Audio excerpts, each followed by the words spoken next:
사도행전 6장에 있는 말씀입니다. 제가 말씀 공부해 올리겠습니다. 그때 제자가 더 많아졌는데 헬라파 유대인들이 자기의 과부들이 매일의 구제에 빠짐으로 히브리파 사람을 원망하니 12 사도가 모든 제자를 불러 이르되 우리가 하나님의 말씀을 제쳐놓고 접대를 일삼는 것이 마땅하지 아니하니 형제들아 너희 가운데서 성령과 지혜가 충만하여 칭찬받는 사람 7을 택하라. 우리가 이 일을 그들에게 맡기고 우리는 오로지 기도하는 일과 말씀 사역에 힘쓰리라 하니 온 무리가 이 말을 기뻐하여 믿음과 성령이 충만한 사람 스데반과 또 빌립과 브로고로와 니가노르와 디몬과 바메나와 유대 교회에 입교했던 안디옥 사람 니골라를 택하여 사도들 앞에 세우니 사도들이 기도하고 그들에게 안수하니라. 하나님의 말씀이 점점 왕성하여 예루살렘에 있는 제자의 수가 더 힘이 많아지고 허다한 제장의 무리도 이 도에 복종하더라. 아멘. 15절 8절 스데반이 은혜와 권능이 충만하여 큰 기사와 표적을 민간에게 행하니. 그리고 15절 공회 중에 많은 사람이 다 스데반을 주목하여 보니 그 얼굴이 천사의 얼굴과 같더라. 아멘. 네, 오늘은 교회에서는 이제 종료주일로 지키고 있습니다. 그리고 저 이스라엘 유대 사람들은 6월절 절기로 지키고 있습니다. 어제 저녁서부터 6월절이 시작되고 원래는 금요일날 6월절이 시작되어서 주일날 오늘이 부활절, 초실절 이렇게 돼야 되는데 날짜 계산이 어떻게 되는지 저는 잘 모르겠습니다. 어쨌든 어제 저녁서부터 달력에 보면 유대인 달력에 보면 6월절의 저녁이 시작이고 오늘은 이제 주일인데 주일이 원래는 6월절 날 이스라엘 백성이 애굽에서 430년 동안 포로 생활하다가 양을 잡아먹고 나오는 날이에요. 그것이 6월절의 시작이고 무교절이라고 하는 것은 급하게 그들이 떡을 먹고 나와야 되니까 무교병, 누룩을 섞지 않은 떡을 먹고 나왔다 그래서 그 다음 날부터 7일 동안 무교절을 지킵니다. 그리고 초실절 예수님께서 구약시대 때는 보리 한 단을 첫 수확을 해서 하나님 앞에 요제로 드립니다. 흔들어서 하나님 앞에 올려드리는 제사 방식인데 요제 거제라고도 합니다. 이것이 바로 초실절이에요. 첫 열매, 겨울을 지나고 나서 첫 열매 보리를 걷어서 한 단을 묶어서 첫 번째 수확한 거니까 여기서 하나님 앞에 드리는 것을 초실절, 요제 거제라고 합니다. 그러니까 3일 동안 계속해서 이루어지는데 예수님이 십자가에 못 박혀 돌아가셨다가 부활하신 날이 초실절 날 부활하셨어요. 첫 열매가 되신 것입니다. 그리고 부활하시고 40일 동안 계시다가 제자들에게 나타나시고 복음을 증거하다가 10일 동안 제자들에게 120명에게 처음에는 500명에게 제자들에게 500명에게 내가 40일 되는 날 부활 승천에 올라가시면서 너희들은 떠나지 말고 기도하라 했을 때 열흘 동안 기도합니다. 그래서 열흘 후에 오순절 50일 초실절 후에 50일 오순절 이 초실절의 완성이 오순절입니다. 이렇게 역사가 진행되는 겁니다. 그런데 오늘은 새벽에 주님이 저에게 사도행전 6장이다 이렇게 정확한 음성을 들었어요. 제가 그래서 사도행전 6장 이 말씀을 준비하고 읽어봤습니다. 그런데 이 말씀도 2000년 전에 일어났던 일입니다.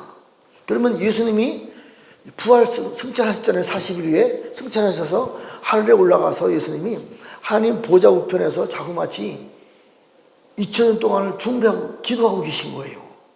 그냥 보좌에 올라가서 하나님의 자리가 되어서 하나님으로서 이 땅에 다스리고 통치할 일들을 이루신 게 아니시고 2000년 동안에 보좌 우편에서 중보자로 계속 기도하고 계시는 거예요. 오늘도 새로운 6월절, 새로운 초실절이 하늘에서도 이루어져야 되는데 이루어지지 않았다고 하면 오늘도 예수님은 역시 보좌 우편에 서서 중보하고 계시는 거예요. 기도하고 계시는 것입니다. 물론 뭐 여러 가지가 있겠지만 제가 깨달은 바에 의하면 4가지입니다.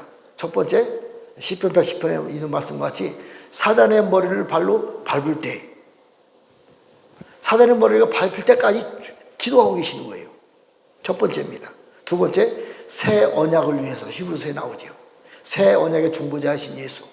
예레미야 31장 31절부터 37절까지 새로운 언약을 성취하기 위해서 기도하십니다. 이 부분만 설교하려도 1시간 걸리니까 어쨌든 새 언약이라고 하는 것은 유대인들 후손이 지은 죄값으로 말미암아 저들을 영원히 나라가 되지 못하게 하고 새로운 나라를 하나님이 세우십니다. 이것이 새 언약이에요.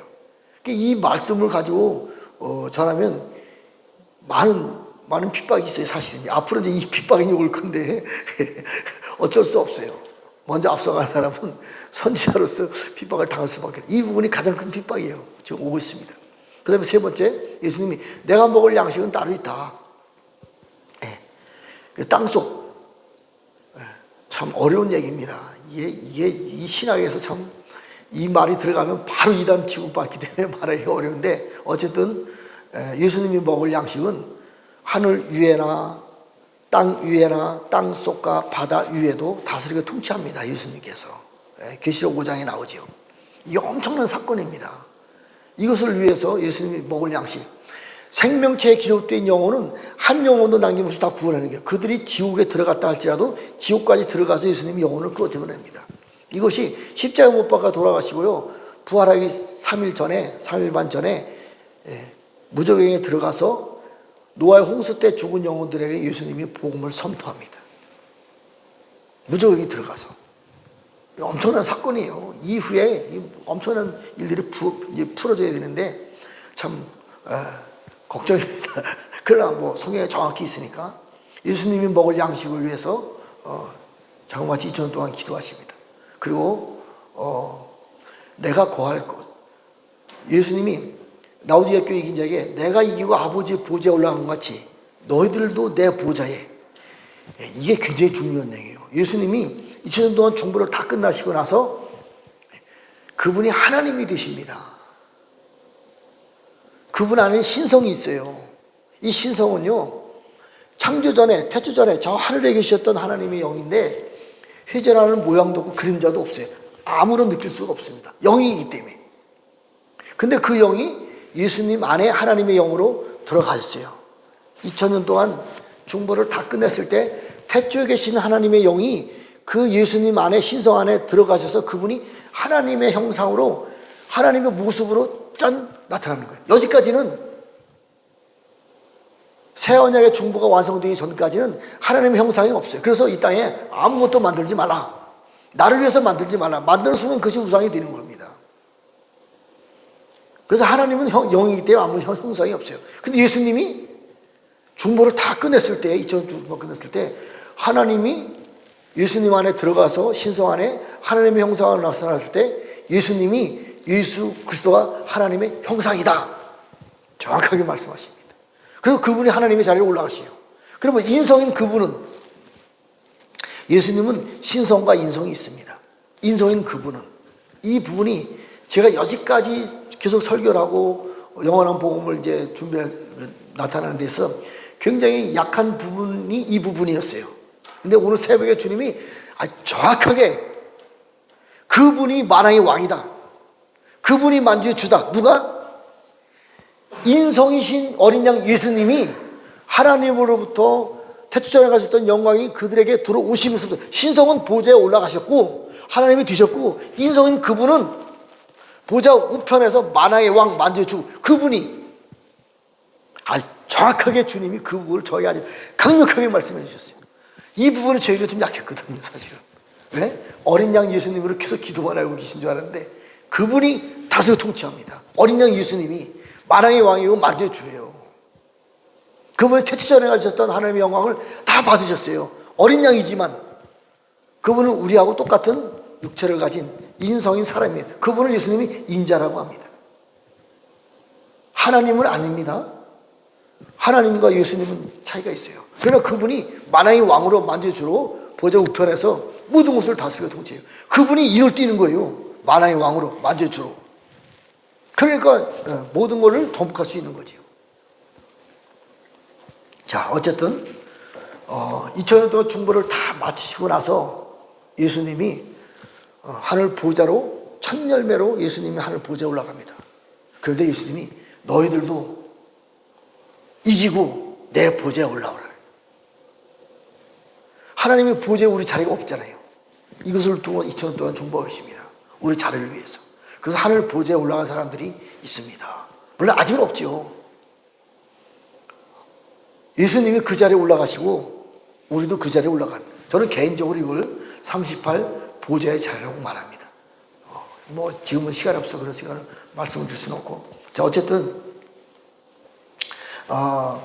시편 110편에 보면 2000년 동안 중보를 다 마치시고 보좌로 올라갔을 때, 보좌에 올라갔을 때 받은 영광을 규라고 하는데 오늘을 보면 마태입니다. 하나님의 영광을 우리들에게도 다 줍니다. 그래서 우리가 하나님의 형상된 하나님의 아들로서 이 세상을 다스리고 정복할 수 있는 능력이 우리에게 임하는 거예요. 그런데 시편 110편 2절에 보면 시온이라는 단어를 씁니다. 교회에 이 영광이 부어지는 것이 아닙니다. 시온에서, 저 유대인들에게 영광이 부어지는 것이 아닙니다. 잘 알으셔야 돼요. 그래서 제가 이번 시간에는 정말 앞으로 우리가 이제 하나님이 우리에게 영광을 주시고 영광을 나타낼 때에 많은 반대 세력들이 있습니다. 오늘 사도행전 6장과 같이 스데반이 성령이 충만해서 복음을 전하니까 스데반이 결국은 돌에 맞아 죽었잖아요. 순교당했어요. 왜요? 성령 충만했기 때문에. 하나님의 진정한 진리의 말씀을 전했기 때문에 반대되는 세력이 있다니까요. 누군지 아세요? 이스라엘 유대인들에게 레위인들, 제사장들, 서기관들, 그들의 지도자들이에요. 앞으로 이제 새로운 시대가 옵니다. 새로운 시대를 달려갈 때 지금의 교회의 지도자들하고 전쟁을 해야 돼요. 어쩔 수 없어요. 어쩔 수 없습니다. 그 이유를 제가 설명해 드릴게요. 자, 로마서 11장 24절에 보면 창감남나무가 유대인들이잖아요. 열매를 맺지 않으니까 잘라서 돌감남나무가 접붙였어요. 지금의 교회 시대의 돌감남나무가. 24절에 보면요, 돌감남나무가 잘려지고 좋은 감남나무가 이미 접붙여졌어요. 돌감남나무가 잘라진다니까. 교회 시대가 잘려지는 거예요. 나쁜 교회들, WCC라든가 그 KNCC라든가 나쁜 종교 통합이라든가 하는 이런 나쁜 운동에 가입된 교회들은 잘라지는 거예요. 이거 가지고 천국에 못 들어갑니다. 그러나 전 세계 열방에 많은, 거의 대부분 교회들이 이미 나쁜 영들에 접붙여진 거예요. 사단 쪽으로 바벨론으로 넘어갔습니다. 그래서 교회가 잘라진다니까. 그리고 좋은 감람나무로 접붙여져요. 이 좋은 감람나무로 접붙인 사람들을 통해서 새 역사를 이루어가는 겁니다. 새 일을 이루어가는 거예요. 교회 시대로 하나님의 새 일을 완성해가는 것이 아닙니다. 제가 그 말씀을 오늘은 정확하게 제가 10가지에 대해서 제가 증명을 하려고 합니다. 첫 번째, 제가 말씀을 많이 드렸어요. 이사야 48장 1절에 보면요, 유다의 허리에서 야곱과 이스라엘이 나온다래요. 야곱에게서 12아들 중에 하나가 유다입니다. 그래서 여기서는요, 달라요. 유다의 허리에서 야곱과 이스라엘이 나온다래요. 말이 안 되잖아요. 이것을 잘 설명하려면 유다의 지파에서 누가 나왔어요? 예수님이 나왔어요. 그래서 오늘 사도행전 6장에 있는 말씀과 같이 이 말씀을 통해서 온 세계 열방에 교회가 세계 열방에 퍼진 겁니다. 그런데 교회 나름대로 하나님이 원하시는 그런 교회로 가지 않고 교회가 바벨론으로 넘어가 버리잖아요. 그래서 좋은 감람나무로 접붙여집니다. 좋은 감람나무로 접붙임을 받은 사람을 통해서 하나님이 받은 교회를 통해서 하나님이 새 역사를 이뤄가는데 유다, 교회에서 새로운 야곱과 이스라엘이 등장하는 거예요. 굉장히 어려운 얘기입니다. 자, 이사야 11장 1절에 보면 아브라함의 후손에서 잠깐만요. 제가 이렇게 깜빡깜빡 할 때가 있어요. 굉장히 중요한 내용이기 때문에 이새의 줄기에서 한 싹이 나며 그 뿌리에서 한 가지가 나서 결실할 것이요. 이새는 다윗 왕의 아버지입니다. 한 싹이 나서 예수님이 나타난 거예요. 구약시대에서 예수님이 등장하셨잖아요. 그 뿌리, 그것이 기초가 되는 겁니다. 유대에 가지고 있는 율법과 교회, 예수님이 이 기초가 되는, 뿌리가 되는 거예요. 그 위에서 다시 한 가지가 나오는 거예요. 이게 좋은 감람나무입니다. 영적 원리가 잘 이해를 해야 돼요. 자, 또 한 가지, 마태복음 11장 11절에 보면 여자의 후손 중에서는 침례 요한이 가장 큰 자라래. 그래 천국에서는 지극히 작다. 그 이후로 천국이 침노당하는 거예요. 침례 요한이 나타나기 전까지는 침노를 당하는 것이 아니라 천국에 들어가는 거예요. 천국에 뭐가 침노를 당해요? 천국이 얼마나 크고 넓고 높은지 몰라요. 그 보좌의 자리가 침노를 당해준다 그랬어요. 그 전까지는, 침례 요한이 나타나기 전까지는 구약시대 때 얼마나 많은 사람들이 있어요. 모세라든가 엘리야라든가 이사라든가 얼마나 기여성 같은 선지자들이 있어요.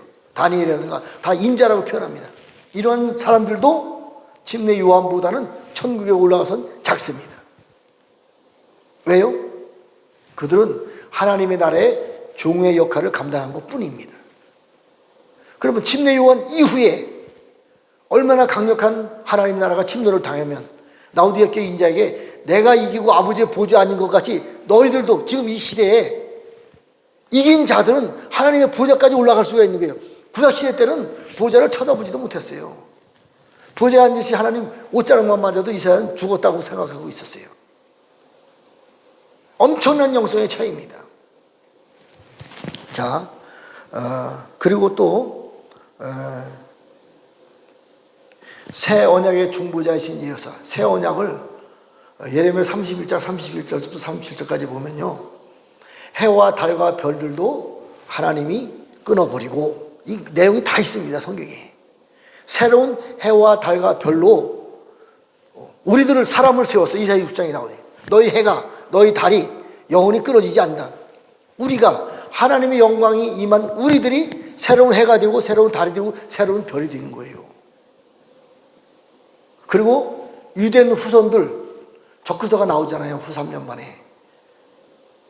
유대 후손에 지은 죄값으로 말미암아 저 이스라엘 나라는 영원히 나라가 되지 못하는 거예요. 끝난 겁니다. 교회도, 타락한 교회들은 끝난 거고 유대인들도 끝난 거예요. 그러나 유대인들을 버릴 수 없잖아요. 하나님이 저 유대인들을 택해서 세상 역사를 시작했는데 남은 자들, 교회도 남은 그루터기들, 교회를 사용하는 것이 아니고, 유대인들을 사용하는 것이 아니고, 유대인들의 남은 자들, 교회인들의 남은 그루터기를 사용해서 좋은 감람나무로 접붙여서 새 역사를 이루어가는 겁니다. 자, 갈라디아 3장 28절에 보면 헬라인이나 유대인이나 종이나 자유자나 다 동일하다. 차별이 없습니다. 유대인들 선민사상 끝났어요. 교회, 큰 교회 다닌다고 자랑하지 마세요. 다 잘라집니다. 자유자나 종이자나 다 동일하다, 이렇게 말씀했어요. 자, 그 다음에 6번째로 온전한 믿음이 우리에게 이제 들어옵니다. 예언도 그치고 방언도 그치고 지식도 폐해진다 그래요. 여기까지. 저도 마찬가지예요. 아직까지 이런 온전한 믿음이 저에게는 오지 않았습니다. 왜? 저는 아직도 방언 기도를 열심히 하고 있어요. 방언도 그치고 예언도 그치고, 지금까지 알았던 지식도 그쳤는데 다음 시대가 오는 거예요. 온전한 것이 올 때는 내가 지식으로 설교하는 거 아닙니다. 내가 방언으로 기도해서 하나님의 비밀을 말하는 것이 아닙니다. 여기까지 예언은요, 부분적인 예언입니다. 여기까지 병 고치는 능력, 부분적인 능력입니다. 그러나 앞으로 하나님의 영광이 우리에게 임했을 때 아버지가 내 안에, 내가 아버지 안에, 아버지가 나를 통해서 말씀하시는 게 이게 대언입니다.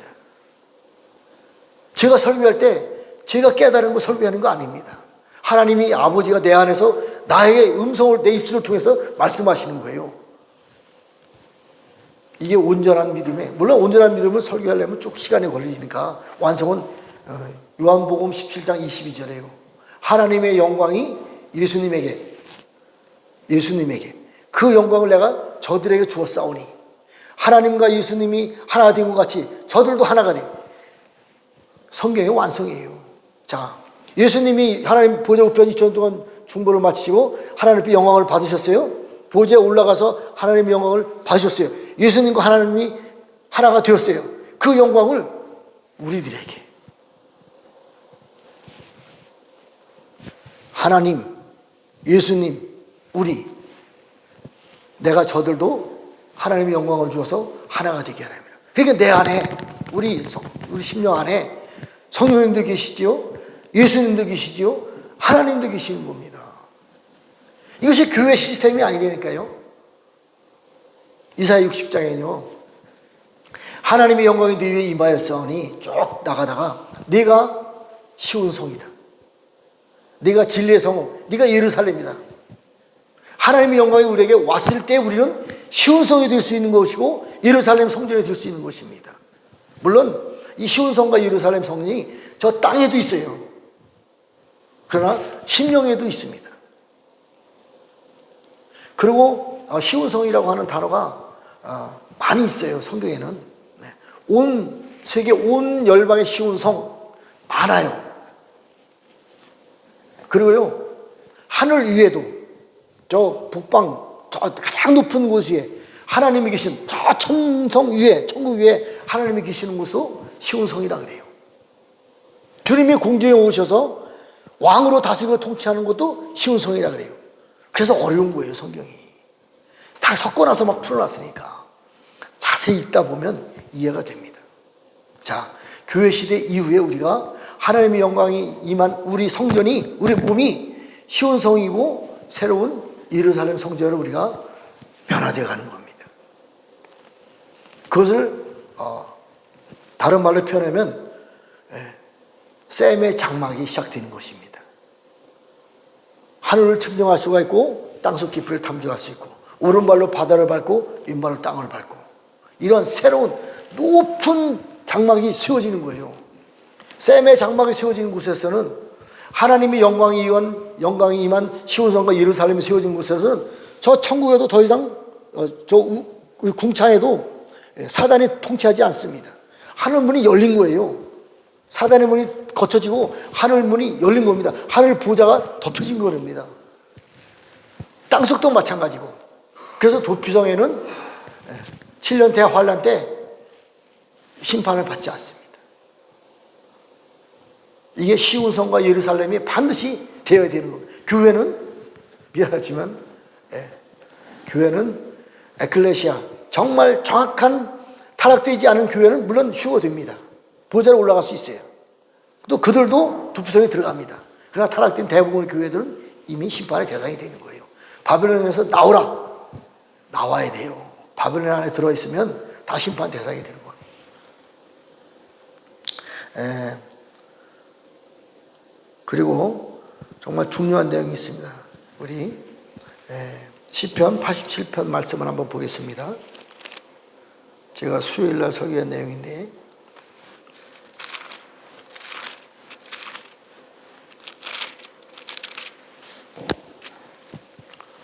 시편 87편 제가 다시 한번 길지 않으니까 봉독해 드리겠습니다. 그의 터전이 성산에 있으며 여호와께서 야곱의 모든 거처보다 시온의 문들을 사랑하시노도다. 하나님이여, 하나님의 성이여, 너를 가리켜 영광스럽다고 말하는도다. 셀라. 나는 나합과 바벨론이 나를 아는 자 중에 있다 말하리라. 보라, 블레셋과 두로와 구스여 이것들도 거기서 났다 하네. 거기서는 시온성에서 났다 하리로다.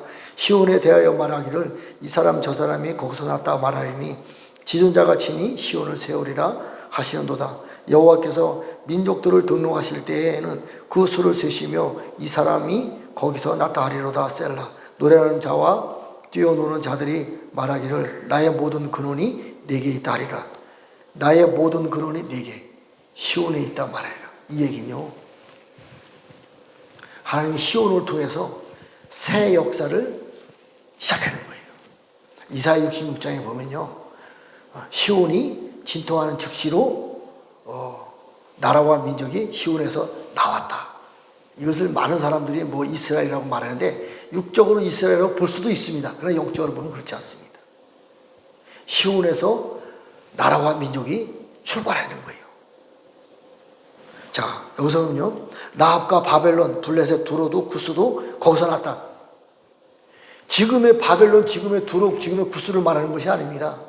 천년왕국 이후에 이 나라의 이름 안에 있는 새로운 셈의 장막에 그 하나님의 영광이 임한 그 나라들을 말하는 거예요.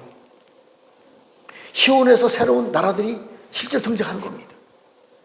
민족들이 거기서 나오는 거예요. 사람들이 거기서부터 시작하는 것입니다. 이것이 셈의 장막이고요, 이것이 천년왕국이 시작되는 것입니다. 이것이 어디서부터? 시온에서부터. 저는 이 말씀을 읽다가 너무 깜짝 놀랐어요.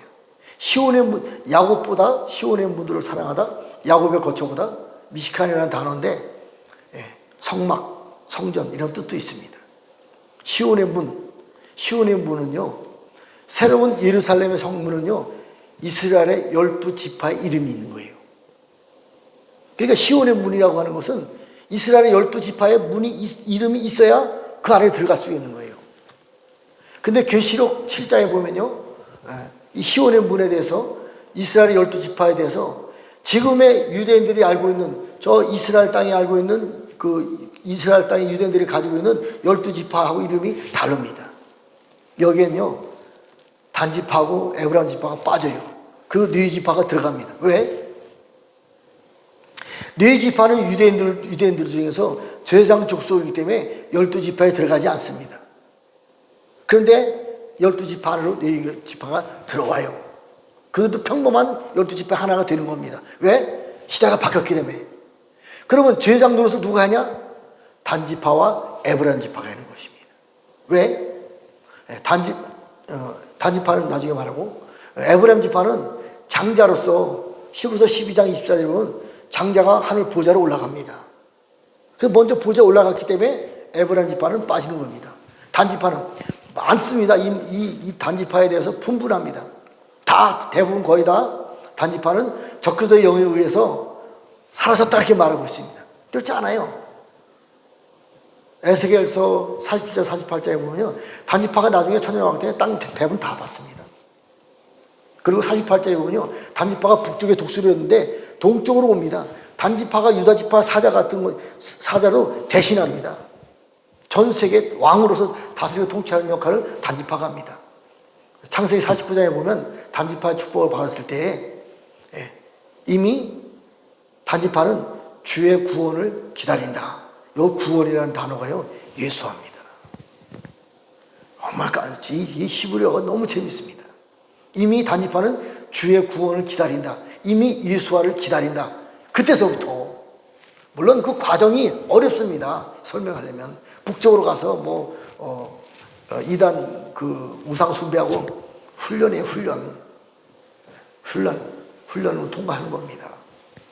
그리고 단지파의 길섬에 뱀같이, 길에 독사같이 숨어 있다가 말탄 자를 무너뜨리는, 말탄 자들끼리 전쟁입니다. 나중에 단지파가 말을 타고 사단의 말탄 자들과 싸우고 이기는 가장 용맹스러운 군대가 되는 거예요. 그래서 하나님이 나중에 제사장과 같은 역할을 단지파와 에브라임 지파를 시켜주고 다시 네 지파를 12지파 안으로 들어가서 새로운 이스라엘이 시작되는 거예요. 12지파가.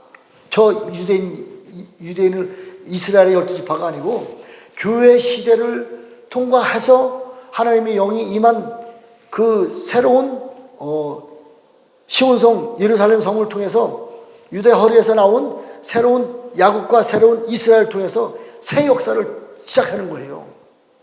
자, 유대인들도 3분의 1 남은 그루터기, 교회들도 3분의 1 남은 그루터기를 통해서 새 역사를 시작하는 겁니다. 제가 시간이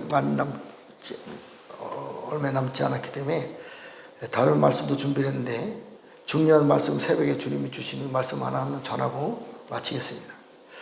지금 정치적으로 굉장히 나라가 지금 혼란스럽습니다. 굉장히 아주 우리나라가 뭐 이재명이 대통령이 되면 공산당으로 넘어간다, 뭐 말이 많습니다. 저는 그 전에 저희 집사람과 같이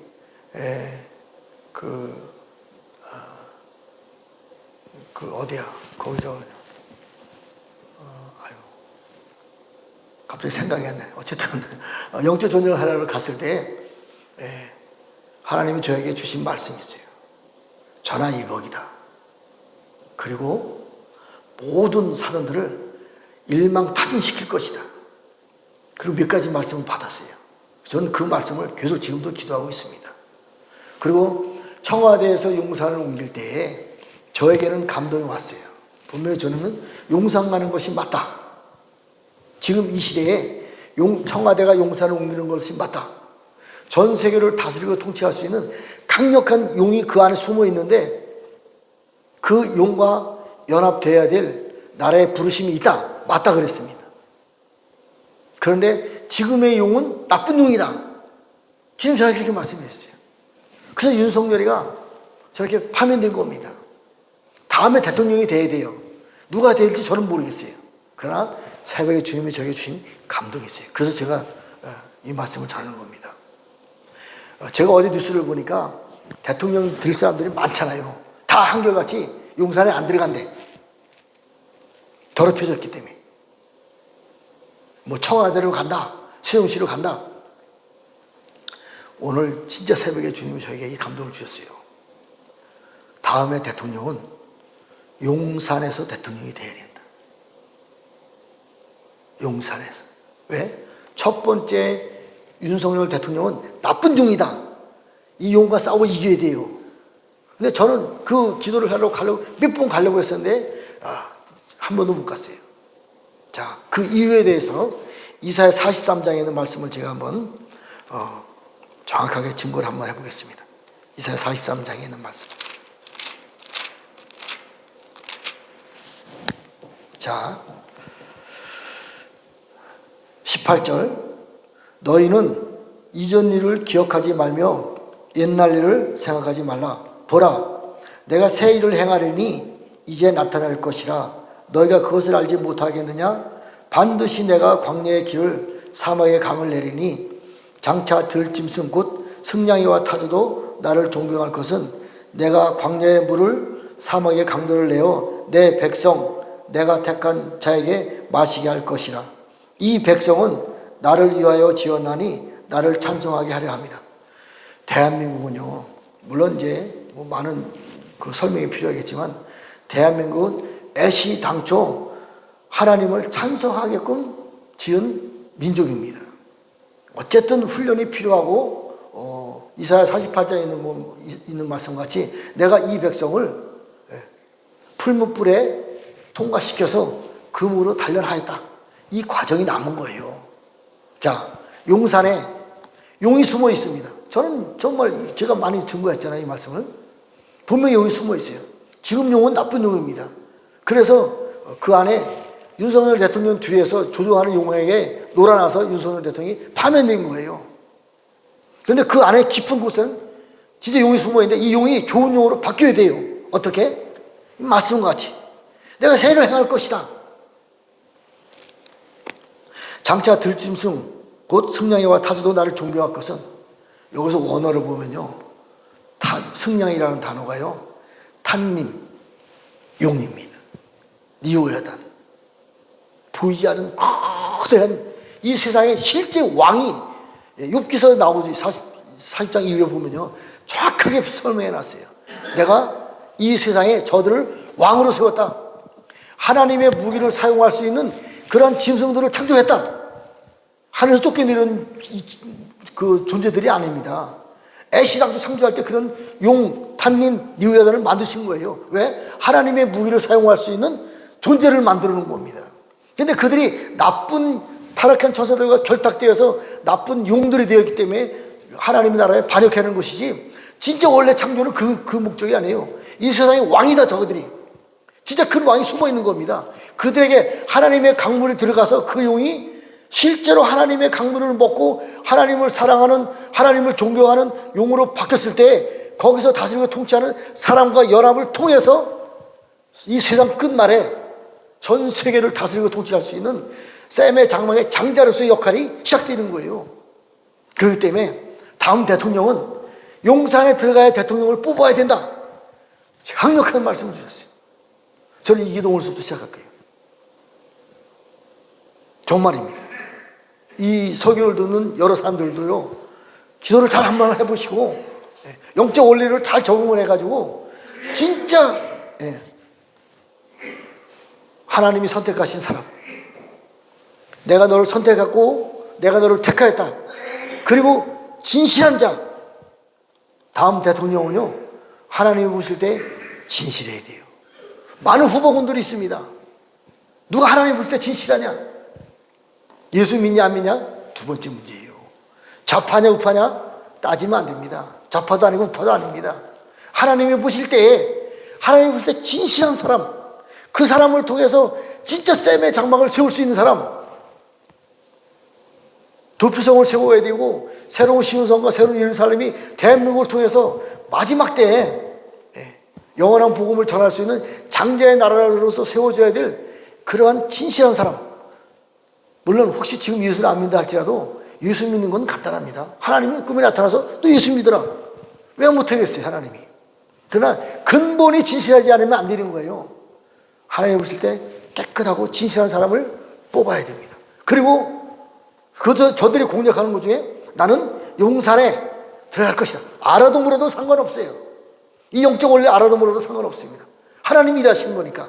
하나님의 생명수 강물이 강같이 흘러서 용산에 흘러 들어가서 용산을 회복시켜야 돼요. 그 안에는 진짜 마지막 때에 하늘을 측량할 수 있고 땅속 깊이를 탐지해서 오른발로 바다를 밟고 왼발로 땅을 밟고 하늘과 땅과 땅속까지 다스리고 통치할 수 있는 가장 강력한 용이 숨어 있는 거예요. 그 용과 하나가 되었을 때 대한민국 마지막 부르심이 나타나는 거예요. 주님이 너무 강력하게 말씀해 주셨어요. 오늘이 6월절입니다. 오늘이 종료줄인데 사실은 부활주일이 더 맞습니다. 왜? 주일이 원래 되겠지 부활하신 것을 기념하기 위해서 주일이 시작된 것입니다. 그리고 시편 110편에 말씀한 것 같이 하나님의 권능이 임하면 권능의 날에 새 역사가 시작되는 거예요. 교회 시대가 아니고 새로운 시온성, 새로운 예루살렘, 셈의 장막, 도피성, 이것을 통해서 정말 하나님의 영광으로 일하는 새로운 시대가 시작되었다고 저는 말씀하고 있는 것입니다. 오늘이 그날이에요. 이제 우리는 좀 깨어나야 됩니다. 보이는 세계만 눈으로 세상을 바라보지 말고 영의 세상으로, 영의 세계로, 영의 눈으로, 물론 성경 말씀 안에 있는 내용들입니다. 그래서 하나님이 원하시는 기도를 해야 되고 우리도 좀 변화가 돼야 돼요. 하나님의 영광이 네 위에 임하였으니 네가 시온성이고 네가 예루살렘이다. 하나님의 영광이 내 안에 임하였어요. 그러니까 물론 우리는 부족합니다. 아직 연약합니다. 그래도 기도만이라도 하나님의 영광을 나타나는 기도를 해야 됩니다. 그랬을 때 언젠가는 주의 권능의 날에 실제가 되는 거예요. 오늘이 될지 내일일지 누가 어떻게 알겠어요? 아무도 모릅니다. 하나님이 말씀은 다 풀어줬잖아요. 선포가 다 되었잖아요. 하나님이 들어오셔서 일하시면 그게 권능의 날이 시작되는 거예요. 새 역사가 시작되는 것입니다. 가정에도 교회에도 나라와 민족에도 새로운 역사가 시작되는 것입니다. 기도합시다. 하나님 아버지, 감사와 찬양과 영광을 올려드립니다. 오늘은 유대인 절기를 볼 때는 유월절이고 교회 절기를 볼 때는 아버지 하나님 종려주일입니다. 그러나 2000년 후가 지난 이후에 하나님의 권능이 임했을 때 권능의 날에 저는 이것을 깨닫게 해주시고 선포하게 했습니다. 하나님의 권능의 날에 새로운 아버지 영광이 우리들에게 임함으로, 교회들에게, 가정들에게, 대한민국에 임함으로, 아시아는 금주택 교회에 임함으로 새로운 하나님의 영광의 능력을 가지고 새 일을 나타내 주시고 새 역사를 이루어 주실 그 하나님께, 그 어린 양 예수님이 아니신 만왕의 왕 만주의 주 예수와 함께 영광과 찬양과 경배를 올려드리며 예수님의 이름으로 축복하며 기도드렸습니다.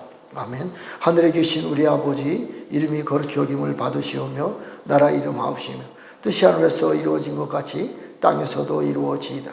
오늘날 우리에게 일용할 양식을 주옵시고 우리가 우리에게 죄 지은 자를 사하여 준 것 같이 우리의 죄를 사하여 주옵시고 우리를 시험에 들게 하지 마옵시며 다만 악에서 구하옵소서. 나라와 권세와 영광이 아버지께 영원히 있사옵나이다. 아멘. 기도하시다 돌아가시겠습니다.